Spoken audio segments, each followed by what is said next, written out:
J'ai pris les clés et je suis allée vérifier le coffre de la voiture de mon mari, mais je n'y ai absolument rien trouvé. J'ai ensuite fouillé l'intérieur de la voiture, mais sans obtenir le moindre résultat. Et si Anna s'était vraiment trompée? À ce moment-là, je me suis souvenu qu'il y avait un compartiment sous le coffre pour ranger la roue de secours. J'ai soulevé le couvercle et j'ai effectivement découvert un sac caché à l'intérieur. Au moment où j'ai ouvert le sac, je suis restée complètement figée. À l'intérieur, il y avait toutes sortes d'objets du quotidien, des brosses à dents, des rasoirs, des sous-vêtements et même des préservatifs. Mais ce qui m'a le plus choqué, c'est qu'il y avait aussi un téléphone de secours. J'étais folle de rage. J'étais certaine que c'était le téléphone que mon mari utilisait pour contacter secrètement cette femme de l'association. Pourtant, au moment où j'ai allumé le téléphone et qu'une jeune femme est apparue à l'écran, je suis restée complètement stupéfaite. J'ai alors compris que la personne avec qui mon mari me trompait n'était pas cette femme de l'association, mais la fille de Lisa, cette jeune fille de 24 ans que je n'avais jamais vraiment prise au sérieux.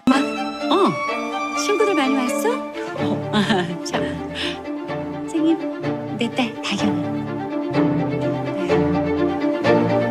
Mais ce qui allait détruire ma vision du monde, c'était ce que j'allais découvrir ensuite. En ouvrant la galerie photo du téléphone, j'ai découvert qu'elle était remplie de photos de mon mari et de cette femme ensemble. Je n'arrivais pas à croire que l'homme qui me disait autrefois des mots doux et des promesses d'amour était maintenant dans les bras d'une autre femme, avec un sourire si heureux. J'ai alors compris que le prétendu voyage d'affaires de mon mari n'était pas un déplacement professionnel, mais une lune de miel passée avec Lisa. Et ce n'était pas tout. Dans les photos, j'ai aussi vu apparaître nos voisins en couple, ainsi que des amis proches de mon mari. Cela voulait dire que mon mari avait déjà présenté Lisa à tous nos amis communs. En réalité, tout le monde savait depuis longtemps que mon mari me trahissait. J'étais la seule à être restée dans l'ignorance. Mais maintenant, tout le monde faisait comme si rien ne s'était passé. Il riait naturellement devant moi et agissait avec moi comme si tout allait bien. Pendant tout ce temps, il me regardait comme si j'étais une simple plaisanterie. Pourtant, ce n'était pas encore ce qui m'avait le plus détruite. Ce que je ne pouvais pas accepter, c'est que dans ce téléphone privé, il y avait aussi des messages envoyés à mon mari par l'un de ses amis. 선우 진료하다 급하게 나갔어.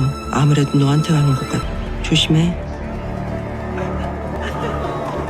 당분간 조심하는 게 좋겠어. 선우가 눈치.